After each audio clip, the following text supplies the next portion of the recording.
4,000 marijuana somebody might pardons. have offended a teenager, maybe like stolen a saddle 60 years ago, and is looking to clean up their record, employment purposes, or so that they can purchase a firearm. Saddle theft? Yeah, that was actually a real case from Mesa County. There was an 18-year-old who stole a saddle in like 1963. He actually served time for it, and then in 2022, Polis granted him a pardon on that front. So that's the pardon, slight clean. As it relates to Tina Peters, I actually look more closely at commutations. That's where the governor will shorten someone's sentence, but doesn't wipe the Y'all sentence. even talking about it smells like treason to me. The governor did that in the case of the truck driver who killed 4 people in a Why crash. give all this airtime to That's something right. Trump In that wants for instance, one of the his sentence went from insurrectionists? 110 years down to 10 years. And that drew some scrutiny. There were some district attorneys who took issue with that, partly because they thought Polis was acting ahead of the court system. The judge in that case was set to take up a request by the prosecutor in that case to shorten that sentence and give a new one. But then the commutation came down ahead of that and kind of rendered it moot. In our conversations, Governor Polis has said he looks at cases in which the law might have been applied unequally, or maybe a person is older or in failing health. Does that pattern bear What about her just attacking another inmate the other day? The governor is Are reflecting you what even he going to bring has that up? carried You're out. going to give entirely the Particularly in Trump side of cases where things. there are strange sentences like 144 years for property crimes. There's also cases where laws have changed, and so the sentencing that they got at the time would not be the sentencing they would get now. So he's sort of bringing it in line with today's law. Kind of like the And there have 4,000 been instances marijuana citing health convictions as well. In 2020, pardoned. the governor pardoned a man who was in his 80s and had a number of health issues, and he pointed to that. But what about Tina Peters attacking another inmate, a younger when inmate? the governor grants commutations, We're not gonna does ask. pardons, he publishes a letter explaining why. I know you looked at them. What do the letters show you? Well, the documentation is pretty robust. He does a nice job sort of explaining the rationale, like if the inmate was a teenager at the time, or the types of crimes that they committed that maybe we look at differently, or if they've gone on to serve the public or do something pretty noble with their life.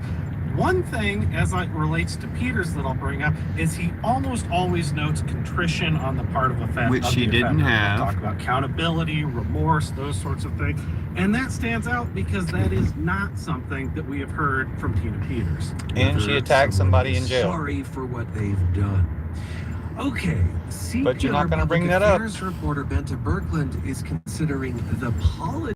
It's the wrong thing to do. Never give in to Here's bullies. It's the wrong thing to do. Never give in to Here's Kyle bullies. Brown. He's a Democratic representative and he sits on the budget committee. And he sums up what I think a lot of Democrats think. I do not support the idea of clemency for Tina Peters. Tina Peters put our elections at risk, and I believe that she needs to suffer the consequences of those actions. I would encourage the governor not to grant her clemency. 8 years wasn't and as even you know, enough. groups like the League of Women Voters have made similar statements.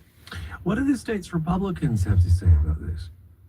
That's more of a mixed response. Some Republicans, like the Mesa County District Attorney who prosecuted the case, do not think the governor should get involved. Also, the county clerks, and they're from across the political spectrum, they believe Peters should serve her sentence and face consequences for her actions. And all I talked to citizens. Matt Crane. He's a Republican. He's the executive director of the Colorado County Clerks Association. And he said a decision to reduce her sentence has broader implications. It's not just about Peters, but about the message it sends. That you can try to undermine our election community, that you can commit these types of crimes, and that there's no significant consequence to it. It becomes open season on our elections and our election personnel, that you can have somebody now and go and say, and listen to some disinformation, not know their jobs and say, well, hey, we're going to go and prove this. They can disregard the law, and think about what a dangerous precedent that can be, especially around something as serious as our elections, There need to be consequences for all truckers and people yours. doing nefarious things, all in the name of proving fraud or stopping the steal, which never existed. But other Republicans are pushing Polis to commute Peters' sentence. Fuck I 'em. talked to Representative Scott Bottoms about this. He's an evangelical pastor and one of the most conservative members of the legislature. And he's very active in trying to help Peters. He's also running for governor. And he believes Peters is in jail for political reasons. Sure, And thanks. because the judge had a vendetta. Sorry about the Trump He's Hooteners been in put in chat jail for 9 and on the years radio for now. something that is equivalent of a misdemeanor. Dude, It's never done before. We're letting violent criminals out. dude, after she attacked a couple fellow years inmate. right now in the state of Colorado, but we put She her is a in for violent 9. criminal. For Bottoms, it's not just about freeing Tina They should put her in Peters. for He longer. She also attacked a wants fellow federal inmate. indictments John gonna and mention that. investigations into Colorado's Protecting top Trump Democrats. Hooteners. He's accused them of sedition Thanks, and, Anonymous. quote, destroying the state. Nice to meet you. I'm Puffin. Please Tom enjoy Hess, my let's bring you content. back in. Do we have a sense for when we might get some resolution here? Not exactly. Polis That's not typically happening. does his commutations around the holidays in December. Didn't do that this year. The His police and the office says military it are was going to just side because with the he wanted to citizens take the against time to ICE. review as many cases as We are having a possible, war on though they terror. did set a deadline So the of military's April duty is 3rd to for stop the people to terrorists, submit the ICE those requests, kidnappers. so you might see something around then. Don't know what or if we'll hear anything on the Peters front. At the same The time, Peters the front. Court of Appeals is Just still say, reviewing her case. pleasing They're looking at Donica whether she received Patinsky. a fair trial as well as a fair sentence, and we've yet to see a ruling on that front. She didn't get either. enough It's sentence. possible the governor is waiting for a ruling in that before acting and spending any political capital. Certainly. No. What political All right, capital? He's not Tom, running and for thanks, re-election. Both of you. He doesn't need political Thanks, capital. Ryan. Tom Hess is our Western Wish they Slug weren't producer sucking up to based in Trump so much Conjunction, on public and radio. Brooklyn covers public affairs. a really bad for us. look. You also hear her on Purplish. Especially looking back to it from the And future. Colorado Matters continues in this next half hour. And the with state isn't even Colorado's purplish, first it's blue-green. Indigenous Poet Laureate. I'm Ryan Oh, Warner. cool. You're with CPR News. I might miss that though, because I got to get to work.